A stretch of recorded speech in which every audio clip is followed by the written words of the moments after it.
ഇന്നലത്തെ ക്യാപ്റ്റനായ Sijo big boss ഹൗസിൽ നിന്ന് വിട പറയുമ്പോൾ പകരം അൻസിബ പുതിയ ക്യാപ്റ്റൻ ആയിരിക്കുകയാണ്. സിജോയ്ക്ക് ശരിക്കും എന്താണ് സംഭവിച്ചത്? ഇന്നത്തെ എപ്പിസോഡ് കണ്ട എല്ലാവർക്കും മനസ്സിലാവുന്ന ഒരു കാര്യമാണ്, സിജോ ഒരുപാട് വീക്കാണ്. അതായത് ഇന്നലെ റോക്കിയുടെ അടി കിട്ടിയതിന് ശേഷം പുള്ളിക്കാരൻ്റെ കവിളെല്ലാം കൂടെ വീർത്ത് വന്നിട്ടുണ്ടായിരുന്നു. അപ്പോൾ താടിയെല്ലിന് ഒരു സർജറിക്ക് വേണ്ടിയിട്ട് അദ്ദേഹത്തെ ഹൗസിൽ നിന്ന് മാറ്റിയിരിക്കുകയാണ്. അപ്പോൾ ബോസിനോട് ഇതുപോലെ സിജോൻ്റെ കൺസേൺ ചോദിക്കുന്നുണ്ട്. അതായത് ബിഗ് ബോസെ, എനിക്കാണെങ്കിൽ ഷോയിൽ കണ്ടിന്യൂ ചെയ്യണം എന്നാഗ്രഹമുണ്ട്. ഞാൻ പുറത്ത് പോയി കഴിഞ്ഞാൽ എൻ്റെ മത്സരത്തിനെ അതെങ്ങനെയെങ്കിലും ബാധിക്കുമോ എന്നിങ്ങനെ സിജോ ചോദിക്കുന്നുണ്ട്. അപ്പോൾ അതുപോലെ ബിഗ് ബോസ് പറയുന്നുണ്ട്, താങ്കൾ ഒന്നുകൊണ്ട് വിഷമിക്കേണ്ട, ഇപ്പോൾ ഞങ്ങൾക്കൊന്നും പറയാൻ പറ്റില്ല, പക്ഷേ താങ്കൾക്കായി ഞങ്ങൾ കാത്തിരിക്കും എന്ന് മാത്രമേ പറയുന്നുള്ളൂ. എന്നാൽ 100% സിജോ തിരിച്ചു വരും എന്ന് നമുക്ക് ഉറപ്പിക്കാൻ പറ്റുകയുമില്ല. പിന്നീട് എന്താണെന്ന് വെച്ച് കഴിഞ്ഞാൽ സിജോ ഡ്രസ്സൊക്കെ മാറി ഇതുപോലെ ആ ഒരു ഹൗസിൽ നിന്ന് പോകുന്നതാണ് കാണുന്നത്.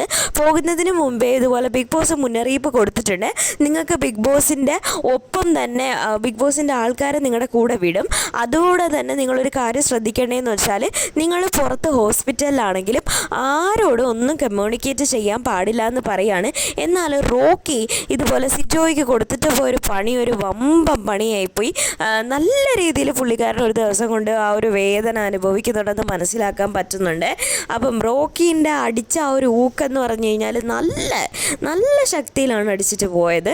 എന്തായാലും അതുകൊണ്ട് തന്നെ സിജോയുടെ നല്ലൊരു ഗെയിമറായിരുന്നത്. തുടക്കം മുതലേ തന്നെ ഏകദേശം ഇപ്പോഴും എനിക്ക് തോന്നുന്നു ഏറ്റവും കൂടുതൽ ഫാൻ ബേസ് ഉള്ള ഒരു പ്ലെയർ തന്നെയായിരുന്നു സിജോ. അപ്പോൾ സിജോയ്ക്കാണ് ഇങ്ങനത്തെ ഒരു അവസ്ഥ സംഭവിച്ചിരിക്കുന്നത്. സിജോ ഗെയിമിലേക്ക് വരണം എന്ന് തന്നെയാണ് എല്ലാവരും പ്രതീക്ഷിക്കുന്നത്. പിന്നെ ഇന്നത്തെ എപ്പിസോഡ് എന്താ പറഞ്ഞ, ബിഗ് ബോസ് ഹൗസിൽ നിന്ന് ഇതുപോലെ മെയിനായിട്ടുള്ള അംഗങ്ങളെല്ലാം ഒഴിഞ്ഞു പോയത് കൊണ്ട് തന്നെ എനിക്ക് ഇന്നത്തെ എപ്പിസോഡ് എന്താ പറയുക, അത്ര ഒരു രസകരം അതായത് അടിപൊളിയായ ഒരു ടാസ്ക് തന്നെയായിരുന്നു ബിഗ് ബോസ് ഇന്ന് കൊടുത്തത്. അതായത് ഈ ഒരു അംഗങ്ങളുടെ കുറവ് നികത്താൻ വേണ്ടിയിട്ടൊരു നല്ല ടാസ്ക് തന്നെയായിരുന്നു കൊടുത്തിരുന്നത്. പക്ഷേ എന്നിരുന്നാലും എന്തൊക്കെയോ എവിടേക്കോ കുറവുള്ളതുപോലെ എനിക്ക് ഇന്നത്തെ ഒരു എപ്പിസോഡിൽ തോന്നി. അപ്പോൾ ഇതുപോലെ ഇന്നത്തെ എപ്പിസോഡിലാണെന്നുണ്ടെങ്കിൽ നമുക്ക് കാണാൻ സാധിച്ചത് ഒരു അടിപൊളി ബിബി ടാസ്ക് ആയിരുന്നു. ബിബി സർക്കസ് എന്നായിരുന്നു പേര്. അപ്പോൾ അതിൽ 3 ഘട്ടങ്ങളായിട്ടാണ് മത്സരങ്ങൾ അവർ നടത്തിയത്. ആദ്യത്തെ ഘട്ടത്തിലെ മത്സരം എന്തായിരുന്നു എന്ന് വെച്ച് കഴിഞ്ഞാൽ അതൊരു ഡാൻസ് കോമ്പറ്റീഷനായിരുന്നു, സർക്കസ് ഡാൻസ്. ഋഷിയും ശ്രീരേഖയും അതുപോലെ നൂറയുമാണ് 3 ടീമിൽ നിന്നും മത്സരിച്ചത്. അതുപോലെ വിധികർത്താക്കൾ എന്ന് പറയുന്നത് ജിൻഡോയും റസ്മിൻ ബായും ആയിരുന്നു.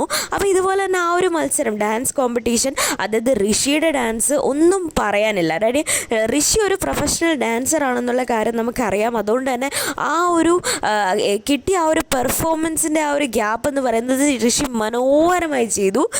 പിന്നീട് ശ്രീരേഖയുടെ ഡാൻസ് അടിപൊളിയായിരുന്നു. ശ്രീരേഖയുടെ ഡാൻസ് തന്നെയാണ് സെക്കൻഡ് പ്രൈസ് കിട്ടിയത്. പിന്നീട് നൂറ ഒട്ടും പ്രതീക്ഷിക്കാത്തതിനപ്പുറമുള്ളൊരു നല്ല ഡാൻസ് തന്നെയാണ് നൂറയും കാഴ്ചവെച്ചത്. പിന്നീട് അവർക്ക് രണ്ടാമത്തെ ആ ഒരു ഘട്ടം കൊടുക്കുകയാണ്. രണ്ടാമത്തെ ഘട്ടത്തിൽ എന്താണെന്ന് വെച്ചാൽ ഇതുപോലെ ഒരു ജോക്കറിൻ്റെ വേഷം, ആദ്യം ജോക്കറിൻ്റെ വേഷം അവിടെ ആ ഒരു ഏരിയയിൽ ജോക്കറിൻ്റെ വേഷം ഉണ്ടാവും. അത് ആദ്യം ഇട്ടിട്ട് മറ്റേ ആ വെളിയിൽ പോയിട്ട് എല്ലാം ഡ്രസ്സ് ഫസ്റ്റ് ചെയ്യുന്ന ആളായിരിക്കും പ്രൈസ് കിട്ടുക. അപ്പോൾ ആ ഒരു ഗെയിമിൽ ജയിച്ചിരിക്കുന്നത് ഗബ്രിയാണ്. പിന്നെ അർജുനും മത്സരിക്കുന്നുണ്ട്, ശ്രീതുവും മത്സരിക്കുന്നുണ്ട്. പക്ഷെ രണ്ടുപേർക്കും 2-3 സ്ഥാനങ്ങളാണ് കിട്ടുന്നത്. പിന്നീട് ഇതുപോലെ മൂന്നാമത്തെ ആ ഒരു മത്സരം, ചലഞ്ചിങ് ടാസ്ക് എന്ന് പറയുന്നത് ഇതുപോലെ തന്നെ സർക്കസ്, അതായത് സൈക്കിൾ കൊണ്ട് ഇതുപോലെ റെയിൽസിലൂടെ അത് റേസ് നടത്തി ആദ്യം ഒരു ഫിനിഷിംഗ് പോയിന്റിൽ എത്തുന്ന ഒരു ടീമായിരിക്കും ഫസ്റ്റ് കിട്ടുന്നത്. ശരണ്യാണ് ആ ഒരു മത്സരത്തിൽ വിജയിച്ചിരിക്കുന്നത്. ഋഷിയാണ് ഫസ്റ്റ് ആ ഒരു റേസ് കംപ്ലീറ്റ് ചെയ്യുന്നതെങ്കിലും പുള്ളിക്കാരൻ ബൗണ്ടറി കറക്റ്റായിട്ട് ക്രോസ് ചെയ്തിട്ടില്ല എന്ന് പറഞ്ഞിട്ട് ഡിസ്ക്വാളിഫൈ ചെയ്യാക്കുമായിരുന്നു. പിന്നീട് ഇതുപോലെ മത്സരത്തിൻ്റെ ഫൈനൽ, ഇന്നത്തെ മുഴുവൻ 3 റൗണ്ടുകളുടെയും അവസാന ആ ഒരു ഇതിൽ നമുക്ക് ഏറ്റവും കൂടുതൽ പോയിന്റ് കിട്ടിയിരിക്കുന്നത് ടണൽ ടീമാണ്. ടണൽ ടീം എന്ന് വെച്ചാൽ ജാസ്മിൻ, ഗബ്രി അവരൊക്കെയുള്ള ആ ഒരു ടീം. ഒരു സെക്കൻഡ് പൊസിഷൻ കിട്ടിയിരിക്കുന്നതെന്ന് പറയുന്നത് നെസ്റ്റ് ടീമാണ്. നെസ്റ്റ് ടീമിനാണ് സെക്കൻഡ്. പിന്നെ തേർഡാണ് ഡെൻ ടീം. അപ്പോൾ ഇനി ഈ ഒരു ടീം ഇനി ചലഞ്ച് 2 ആയിരിക്കും നാളെ ചെയ്യാൻ പോകുന്നത്. പിന്നീട് ഹൗസിൽ ചെറിയ ചെറിയ പൊട്ടലും ചീറ്റലും ഒക്കെ നടന്നിരുന്നു. ആദ്യത്തെ പൊട്ടലെന്ന് പറഞ്ഞു കഴിഞ്ഞാൽ ഈ ജാസ്മിനും അതുപോലെ ശ്രീരേഖയും തമ്മിലുള്ളൊരു പ്രശ്നമായിരുന്നു. ആ പ്രശ്നത്തിന് പ്രധാന കാരണമെന്ന് പറയുന്നത് ഇതുപോലെ ഇന്നലെ ജാസ്മിൻ ശ്രീരേഖ ഉറങ്ങുന്ന സമയത്ത് ആ പുള്ളിക്കാരിയെ ഉണർത്തുകയും അതുപോലെ അതിൻ്റെ ഇടയ്ക്ക് എന്തൊക്കെയോ മാറിക്കിടക്കണമെന്ന് പറയുകയും ചെയ്തു. അപ്പോൾ ശ്രീരേഖയ്ക്ക് ഉറക്കം ശല്യപ്പെടുത്തിയത് കൊണ്ട് തന്നെ അത് തീരെ അംഗീകരിക്കാൻ പറ്റിയില്ല.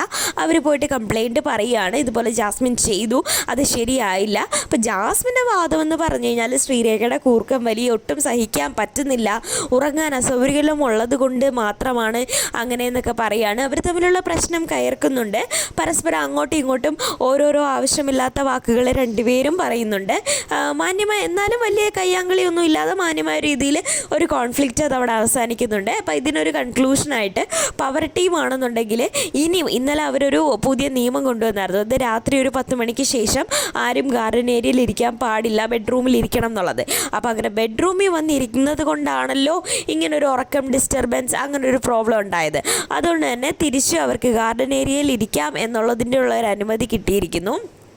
പിന്നീടൊരു പ്രശ്നമുണ്ടായത് ജിൻഡോ ചേട്ടനും അതുപോലെ തന്നെ ന്യൂറയും തമ്മിലാണ്. സംഭവം എന്താണെന്ന് വെച്ചാൽ ജിൻഡോ ചേട്ടനാണെങ്കിൽ പോയി ഇതുപോലെ യമുന റാണിയോട് പറഞ്ഞു കൊടുത്ത് ന്യൂറയാണെന്നുണ്ടെങ്കിൽ ഇടയ്ക്കിടയ്ക്ക് പറയുന്നുണ്ട് യമുനയ്ക്ക് എന്താ പണിഷ്മെൻറ്റ് കൊടുക്കാത്ത, യമുനയ്ക്ക് എന്താ പണിഷ്മെൻറ്റ് കൊടുക്കാത്ത.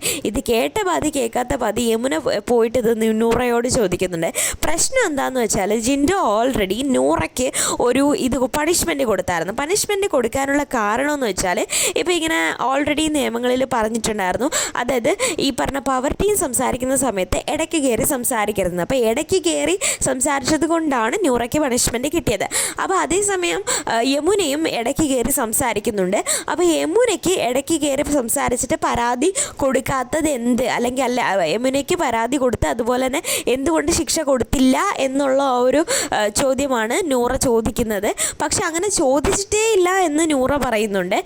ജിൻഡോ ആണെങ്കിൽ തർപ്പിച്ച് പറയുന്നുണ്ട് ന്യൂറ ചോദിച്ചു, അതുകൊണ്ട് മാത്രമാണ് ഇങ്ങനൊരു പ്രശ്നം ഇവിടെ ഉണ്ടായതെന്ന്. അങ്ങനെ രണ്ടുപേരും തമ്മിൽ വാഗ്വാദങ്ങൾ ഉണ്ടാവുകയാണ്. ന്യൂറയാണെന്നുണ്ടെങ്കിൽ ഒരുപാട് ദേഷ്യപ്പെടുന്നു, ഒച്ചതി സംസാരിക്കുന്നു. ഇതെന്താ ഞാൻ അങ്ങനെ പറഞ്ഞിട്ടില്ല, പറയാത്ത കാര്യങ്ങൾ എന്തിനാ ചെന്ന് പറയുന്നത്. അപ്പോൾ ജിൻഡോ ആണെങ്കിൽ ഇങ്ങനെ ന്യൂറയുടെ ഒച്ച കൂടുന്നതനുസരിച്ച് ജിൻഡോയ്ക്ക് ദേഷ്യം വന്ന് കൂടെ അടുത്തടുത്ത് പോയിട്ട് ഇതുപോലെ ന്യൂറയോട് ഒച്ചത്തി സംസാരിക്കുകയാണ്. അപ്പോൾ ന്യൂറ പറയുന്നുണ്ട് ഒരു കൈ ഡിസ്റ്റൻസ് ഇട്ട് മാത്രമേ എന്നോട് സംസാരിക്കാവുള്ളൂ, നിങ്ങൾ എന്തിനാണ് എൻ്റെ അടുത്തടുത്ത് വരുന്നത് എന്നൊക്കെ പറഞ്ഞിട്ട് ആ ഒരു പ്രശ്നം വഷളാവുന്നുണ്ട്. ഇടയ്ക്കിന്ന് ജാസ്മിനും ആ ഒരു പ്രശ്നത്തിനേക്ക് ആവശ്യമില്ലാതെ വലിഞ്ഞ് കയറുന്നതായിട്ട് കാണാൻ സാധിച്ചു. പിന്നീട് നമ്മുടെ ജാൻമണി ഇങ്ങനെ ഒറ്റപ്പെടലിൻ്റെ വേദനയിലിരുന്ന് കരയുന്നതൊക്കെ നമ്മുടെ എപ്പിസോഡിൽ കാണാൻ പറ്റും. അപ്പോൾ ബിഗ് ബോസിൻ്റെ ഇന്നത്തെ പറയുന്നത്ര സംഭവ ബഹുലമായ കാര്യങ്ങളൊന്നും ഹൗസിൽ നടന്നില്ല. ചെറിയൊരു പൊട്ടലും ചീറ്റലും അതുപോലെ തന്നെ ഒരു ഉണങ്ങിയ അല്ലെങ്കിൽ എന്താ പറയുക ഹൗസ് മൊത്തം ഒരു മയങ്ങിയ ടൈപ്പായിട്ടുള്ള ഒരു ഇന്നത്തെ ഒരു എപ്പിസോഡാണ് കാണാൻ സാധിച്ചത്. പിന്നീട് ഞാനൊരു കാര്യം അറിഞ്ഞു, അതായത് നമ്മുടെ പുള്ളിക്കാരില്ലേ ഫിറോസ് ഖാൻ സെക്കൻഡ് സീസണിലുണ്ടായിരുന്നു. അപ്പോൾ പുള്ളിക്കാരൻ ബിഗ് ബോസിലേക്ക് തിരിച്ചു വരുന്നു, വൈൽഡ് കാർഡ് എൻട്രി ആയിട്ട് വരുന്നു എന്നൊക്കെ ഒരു ന്യൂസ് ഞാൻ കേട്ടു.